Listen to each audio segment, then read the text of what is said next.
François Hollande, le récit d'une trahison. Les mots ont un sens et les leçons du pouvoir, stock, 22 €, 400 pages, le livre de François Hollande, paru mercredi 11 avril, ne sont pas les mémoires d'un ancien président de la République décidé à laisser une trace dans l'histoire en revenant après coup et en détail sur un parcours politique définitivement clos. Comme son titre l'indique, le but de cet ouvrage est avant tout de tirer les leçons du pouvoir après 5 années passées à l'Élysée, cette maison du silence par un homme qui a voulu être un président normal pour mieux assumer une tâche anormale.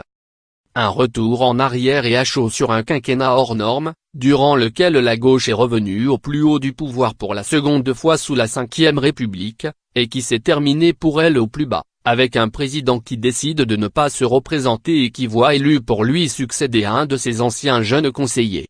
À la lecture du livre, on mesure souvent le vertige et le baroque de ces 5 années écoulées, en passant au fil des 400 pages des attentats de 2015 ou de la guerre française au Mali en 2013, à l'affaire du Closergat et aux révélations sur la vie privée de François Hollande.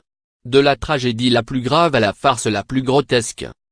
Si l'ancien chef de l'État y fait l'analyse de son mandat, nulle trace en revanche de la moindre autocritique.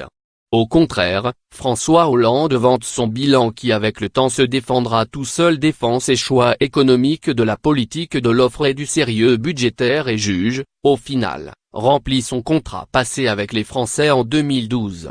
La courbe du chômage finalement s'est inversée. La reprise est venue. Mais tard pour le pays et, subsidiairement, pour moi, écrit-il.